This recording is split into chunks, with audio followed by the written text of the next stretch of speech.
శ్రీమాత్రే నమ. జయ గురు దత్తాత్రేయ నమ.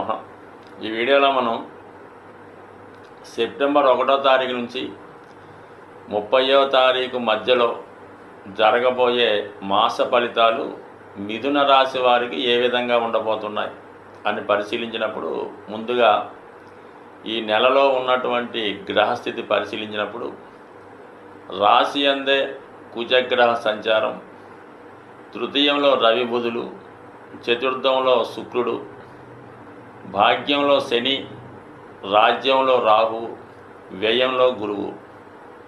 ఈ గ్రహస్థితి మిథున రాశి వారికి చాలా అనుకూలమైనటువంటి గ్రహస్థితిగా కనబడుతుంది. అయితే ఏదైనా మార్పు కోరుకునే వాళ్ళకి ఈ స్థితి బాగా అనుకూలించే అవకాశం ఉన్నది. రాశి అందే కుజగ్రహ సంచారం వల్ల, మరి కుజుడు షష్ఠ లాభాధిపతిగా ఉండడం వల్ల జాతకుడు తన యొక్క వృత్తిలో వేగాన్ని పెంచుకుంటాడు, తన సామర్థ్యాన్ని పెంచుకుంటాడు, ఏదైనా పని ఉత్సాహంగా చేసే ప్రయత్నం జరుగుతూ ఉంటుంది. ముఖ్యంగా పోటీతో కూడుకున్నటువంటి ఉద్యోగాలు చేస్తున్నవారు కానీ, అటువంటి ఉద్యోగం కొరకు ప్రయత్నం చేస్తున్న వారికి చాలా విజయ అవకాశాలు రావడం లభించింది. అది క్రీడా రంగంలో ఉన్న వాళ్ళకి కానీ, ఏదైనా police department, navy, air force వాటికి సంబంధించినటువంటి ఫిజికల్గా ఫిట్నెస్ ఉన్న వాళ్ళకి ఇది చాలా మంచి సామర్థ్యాన్ని, వాళ్ళలో శక్తిని పెంచే అవకాశం ఉంది. ఎంత గొప్ప పోటీ అయినా చాకచక్యంతో, సామర్థ్యంతో సాధించే అవకాశం ఉంది. అలాగే ఆరోగ్యం పెంచుకునేవాళ్ళు, బాడీని సిక్స్ ప్యాక్గా చేద్దాం అనుకున్న వాళ్ళు, ఫిజికల్ ఫిట్నెస్ కోసం ప్రయత్నించే వాళ్ళకి ఇది చాలా అనుకూలంగా ఉంటుంది. మొత్తం మీద కుజుడు జాతకుడికి విజయ అవకాశాలు చాలా ఎక్కువగా పెంచడం జరుగుతుంది. ఫర్ ది సేమ్ టైం మరి ఆర్థిక పరంగా ఉన్నటువంటి సమస్యల్ని పరిష్కరించే ప్రయత్నం చేస్తూ ఉంటాడు. చిన్న చిన్న లావాదేవీలు కానీ, కోర్టు సమస్యలు కానీ, సెటిల్మెంటు, పోలీస్ స్టేషన్ విషయాల్లో ఉంటాయి. అవన్నీ కూడా జాతకుడికి అనుకూలంగా మారి తను అనుకున్న విధంగా సాల్వ్ అయ్యే అవకాశం ఉన్నది. అయితే జాతకుడు మరీ దూకుడుగా, స్పీడ్గా వ్యవహరించకుండా చాలా వరకు ఓర్పుతో, సహనంతో వెయిట్ చేసి ఫలితాన్ని సాధిస్తేనే మంచిది తప్ప, ఏమాత్రం తొందరపడినా అది మనకే మోసం వచ్చే, నష్టం వచ్చే అవకాశం ఉంది. కాబట్టి కొంత సామరస్యంగా వ్యవహరించండి, తప్పనిసరిగా విజయం సాధించే ప్రయత్నం చేస్తారు. దీనికి అనుగుణంగా 3వ స్థానంలో రవిగ్రహ సంచారం. సో ఇది ఒక విధంగా మీరు చేస్తున్నటువంటి ప్రయత్నానికి ప్రభుత్వ అధికారులు కానీ, బాగా అనుభవం కలిగినటువంటి మేధావులైనటువంటి మిత్రులు కానీ, మీ యొక్క తండ్రి తరపు బంధువులు కానీ మీకు సహకరించే అవకాశం ఉంటుంది. బట్ 3వ స్థానం కూడా ఉపదయ స్థానం కాబట్టి మీరు చాలా అనుకున్నదే తడుగా ఏదన్నా పని ప్రారంభించే ప్రయత్నం చేస్తారు. ముఖ్యంగా ఉద్యోగ ప్రయత్నాలు కానీ, ఉద్యోగంలో మారేందుకు చేసే ప్రయత్నాలు చాలా వరకు ఫలిస్తాయి. మరి 3వ స్థానంలో ఏర్పడినటువంటి బుధాదిత్య యోగం ఏర్పడడం వల్ల జాతకుడు తన జ్ఞాపక శక్తి బాగా పెరుగుతుంది. వృత్తిలో తన నైపుణ్యాన్ని పెంచుకునే ప్రయత్నం చేస్తాడు. రాష్ట్రాధిపతి బుధుడు రవితో కలిసినప్పుడు ఆటోమేటిక్గా ఏముందంటే జాతకుడికి కాన్ఫిడెన్స్ పెరుగుతూ ఉంటుంది. ఎంత పనైనా, ఎంత గొప్ప పనైనా మనం సులభంగా చేయగలమనే ఆలోచన వస్తుంది. ఎంత పెద్దవారినైనా కలుసుకొని మీ యొక్క కష్ట నష్టాలని వివరించి వారితో ఫేవర్గా పని చేయించుకునే సామర్థ్యం కూడా ఈ సమయంలో మీకు ఉంటుంది. అంటే ఈ విధంగా మీకు అటు ప్రభుత్వం నుంచి కానీ, అటు వ్యాపార వర్గం వాటి నుంచి కానీ సహకారం అంతా ఉంటుంది. ఇది కూడా చాలా అనుకూలంగా ఉంది. ముఖ్యంగా వ్యయాధిపతిగా ఉన్నటువంటి శుక్రుడు 4వ స్థానంలో నీచస్థితి పొందుతూ కేతుగ్రహంతో కలిసి ఉండడం వల్ల ఏంటంటే, మీరు స్థిరాస్తి సంబంధించిన విషయాల్లో ఏదైనా పెట్టుబడి పెట్టడం కానీ, ఏదైనా కొత్త వాహనం కానీ, లేదంటే ఏదైనా గృహం కొనుక్కోవడం కానీ, గృహ నిర్మాణం చేపట్టడం కానీ జరిగే అవకాశం ఉంటుంది. కాబట్టి ఈ సమయంలో మీరు స్థిరాస్తి మీద పెట్టే అవకాశాలు ఉన్నాయి.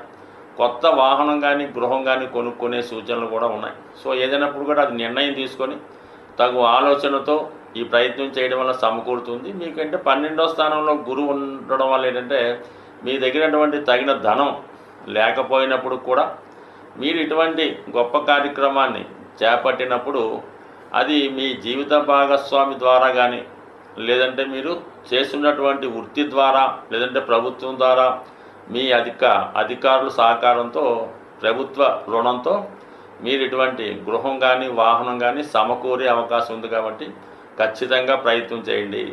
అలాగే ఫర్ ది సేమ్ టైం గురువు ప్రస్తుతం 1000 స్థానంలో ఉంటూ దశమాధిపతి 1000 స్థానంలో ఉండడం వల్ల జాతకుడు తన వ్యాపార అభివృద్ధికి అదనపు పెట్టుబడి పెట్టే ప్రయత్నం చేస్తూ ఉంటారు. అదే ఉద్యోగులు అయినప్పుడు వారి యొక్క ఉద్యోగాన్ని ప్రస్తుతం చేస్తున్న ప్రాంతంలో కాకుండా వేరే ప్రాంతానికి మారడం కానీ విదేశ ప్రయాణం కానీ దూర ప్రాంతం ప్రయాణం కానీ జరిగే అవకాశం ఉంది.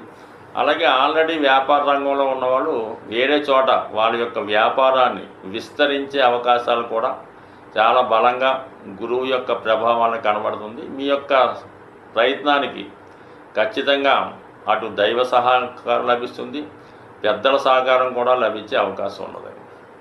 ఇక శని వక్రగమనంలో భాగ్యస్థానంలో ఉండడం వల్ల మరి ప్రభుత్వం సంబంధించినటువంటి ఉద్యోగాల్లో పరీక్షల్లో రాస్తున్న వారు ఎవరైనా ఉంటే అది ఏదైనా సివిల్స్ అవ్వచ్చు, లేదంటే గ్రూప్ 1 అవ్వచ్చు, అటువంటి పరీక్షలు రాస్తున్న వారికి ఈ సమయంలో ప్రభుత్వ పదవి రావడం కానీ దానికి సంబంధించినటువంటి ఇంటర్వ్యూలో నెగ్గడం కానీ జరిగే అవకాశం ఉంది.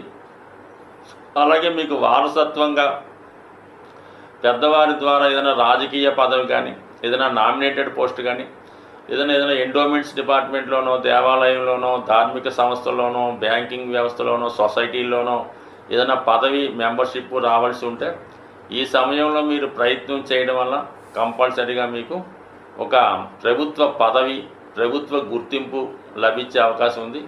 అటువంటి అవకాశం ఉన్న వాళ్ళు 100% ప్రయత్నం చేయవచ్చు. సో అలాగే ఏంటంటే కొంతవరకు కొన్ని అనవసర వ్యయాలు ఈ సమయంలో జరిగే అవకాశం ఉంది. కాబట్టి మీరు ఏదైనా ఇల్లు కొన్నప్పుడు అమ్మినప్పుడు ఏదైనా స్థిరాస్తి కొనుగోలు సంబంధంలో ఖచ్చితంగా కొంత జాగ్రత్త వహించండి. మీరు కొంత నమ్మిన వారి వల్ల కొంత ధన నష్టం జరిగే అవకాశం ఉంది. అంటే మీరు చాలా బిజీగా ఉండడం వల్ల ఏదైనా వ్యవహారాలు ఇతరులకు అప్పచెప్పడం వల్ల వారు మనీ విషయంలో మిస్మేనేజ్మెంట్ చేసి మీరు నష్టపోయే విధంగా చేయడం కానీ చాలా తక్కువ విలువ కలిగినటువంటి స్థిరాస్తి మీతో ఎక్కువ విలువ కొనిపించడం కానీ జరిగే అవకాశం ఉంది. కాబట్టి ఈ విషయంలో దగ్గరుండి వ్యవహరించడం మంచిది. లేని పక్షంలో కొంత మోసం కానీ నమ్మక ద్రోహం కానీ ఈ నెలలో జరిగే అవకాశం ఉంది. ప్రస్తుతం ఉన్నటువంటి గ్రహస్థితిలో అందరికీ ధనాన్ని వివాహ సౌఖ్యాన్ని సర్వ సంపదల్ని సమకూర్చే శుక్రగ్రహం గోచారరీత్యా సెప్టెంబర్ నెల 19వ తారీఖు వరకు కూడా ఇంచుమించుగా నీచ స్థితిలో ఉండడం, అక్కడ ఉన్నటువంటి కేతు గ్రహంతో కలిసి ఉండడం వల్ల చాలా వరకు ఆర్థిక పరమైనటువంటి సమస్యలు ప్రతి ఒక్కరికి ఏర్పడుతుంటాయి. మనీ చాలా టైట్ ఏర్పడుతుంటుంది. అలాగే ముఖ్యంగా స్త్రీలకి అనారోగ్య సమస్యలు రావడం కానీ వారికి ఏదో విధంగా మానసిక ఆవేదన కలిగే అవకాశం ఉంటుంది. చాలా వరకు భర్తలు చేసే కార్యక్రమాలు పిల్లలు కరెక్ట్గా లేకపోవడం వల్ల కూడా ఈ సమయంలో స్త్రీలు చాలా మనోవేదనకి గురవుతూ ఉంటారు. అంటే శుక్రుడు గోచారీత్యా బలహీనం అయినప్పుడు అది స్త్రీల మీద స్త్రీల యొక్క ఆరోగ్యం మీద ఎక్కువ ప్రభావాన్ని చూపడం జరుగుతుంటుంది.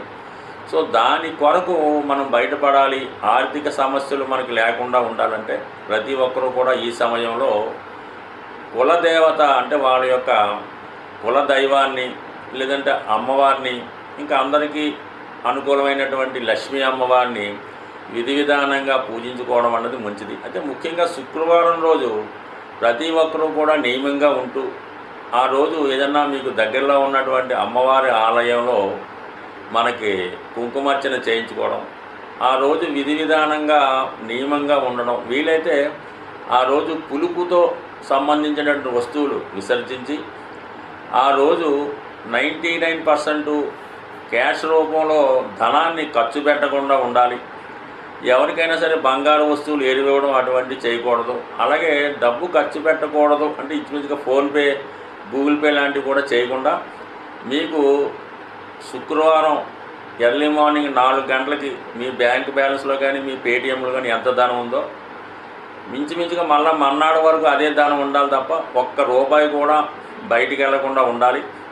అలాగే ఆ రోజు చాలా వరకు ఏదైనా బంగారు వస్తువులు తాకట్టు పెట్టడం కానీ ఎవరికన్నా ఎరువు ఇవ్వడం కానీ ఇలాంటివి చేయొద్దు. అలాగే ఆ రోజు సాధ్యమైనంత వరకు చాలా శుభ్రంగా ఉండడం వల్ల లక్ష్మీదేవి యొక్క కటాక్షం మీకు అందరికీ కలిగి శుక్రగ్రహ అనుగ్రహం లభించే అవకాశం ఉంది. సో సో ఇంకా మనకి ఆర్థిక సమస్యలు చాలా ఇబ్బంది పెడుతున్నాయి, మనకి సమయానికి ధనం రావడం లేదు అనుకున్న వాళ్ళు ఈ చిన్నపాటి రెమెడీ మీరు దీంతో పాటు ఇంచుమించుగా ఈ సెప్టెంబర్లో వచ్చే శుక్రవారాలు అంటే ఒక 6 శుక్రవారాలు నియమంగా పెట్టుకోండి. ఆ రోజు సాయంకాలం వేళ అంటే ఇంచుమించుగా సంధ్యా సమయంలో 6 గంటలు 6:30 సమయంలో మీకు దగ్గరలో ఉన్నటువంటి హనుమాన్ టెంపుల్కి దర్శించి ఆ టెంపుల్లో 6 గులాబీ పువ్వులు మరి స్వామికి అలంకరణ నిమిత్తం ఇవ్వడం వల్ల మీరు అక్కడ 6 ప్రదక్షిణలు చేయడం వల్ల అనుకూలించే అవకాశం ఉంది. అలాగే హనుమాన్ టెంపుల్లో ఉన్నటువంటి సింధూరాన్ని తెచ్చుకొని మీరు ప్రతిరోజు దాన్ని బొట్టుగా తిలకంగా ధరించడం వల్ల కూడా మీ ఆర్థిక పరమైనటువంటి సమస్యల నుంచి బయటపడే అవకాశం ఉంది. సో అలాగే వీలైన వారు లక్ష్మీ అష్టోత్తరాన్ని దాంతోపాటు విష్ణు సహస్రనామాన్ని కూడా పారాయణ చేయవలసి ఉంటుంది. అలాగే మరి శుక్రుడు కేతుగ్రహంతో కలిసి ధనానికి ఇబ్బంది పెడుతుంటాడు కాబట్టి గణపతికి సంబంధించినటువంటి గణపతి అష్టోత్తరం కానీ గణపతిని గరికతో అర్చన చేయడం కానీ చేయవలసి ఉంటుంది. సాధారణంగా చాలామంది కేవలం లక్ష్మీ అమ్మవారిని మాత్రమే ప్రార్థించి పూజించి మరి విష్ణుమూర్తిని మర్చిపోవడం జరుగుతూ ఉంటుంది. ఎట్టి పరిస్థితుల్లో కూడా మీరు విష్ణుమూర్తి యొక్క అనుగ్రహం పొందితేనే లక్ష్మీదేవి మీకు అనుగ్రహిస్తుంది తప్ప కేవలం కనకదార స్తోత్రం, లక్ష్మీ స్తోత్రం, శ్రీ సూక్తం చదివినంత మాత్రాన్ని సరిపోదు. దానికి కలిపి ఖచ్చితంగా మీరు విష్ణు సహస్రనామాన్ని కూడా పారాయణ చేస్తేనే మీకు లక్ష్మీదేవి అనుగ్రహం 100% లభిస్తుంది. ఎవరైతే శుచిగా శుభ్రంగా ఉంటారో, ఎవరి గృహం అయితే చాలా లక్ష్మీ కళతో చాలా శుభ్రంగా ఉట్టిపడుతుంటుందో వాళ్ళకే లక్ష్మీదేవి అనుగ్రహం కలుగుతుంది. అలాగే వస్త్రధారణలో కూడా 99% అవకాశం ఉన్నవాళ్ళు ఒకరోజు ధరించినటువంటి వస్త్రాల్ని మళ్ళా తిరిగి మర్నాడు ధరించకుండా ఉంటేనే మంచిది. దాన్ని ఏదో తడిపి కానీ మళ్ళీ కొత్త కానీ ఇస్త్రీ చేసి కానీ వేసుకుంటే మంచిది తప్ప ఒకరోజు విడిచిపెట్టినటువంటి వస్త్రాలు ఖచ్చితంగా 2వ రోజు కానీ 3వ రోజు కానీ అలాగే వాడకుండా ఉంటేనే మంచిది. కొంత ఇబ్బందికరమైన ఈ నియమాన్ని మీరు కరెక్ట్గా రెగ్యులర్గా పాటిస్తే ఆటోమేటిక్గా మీకు లక్ష్మీ అనుగ్రహం లభిస్తుంది. మీ యొక్క ఆర్థిక సంపద కూడా పెరిగే అవకాశం ఉంది. ఈ కొద్దిపాటి రెమెడీ కష్టమైనా ఆచరించి చూడండి, విజయం మీకే లభిస్తుంది. స్వస్తి.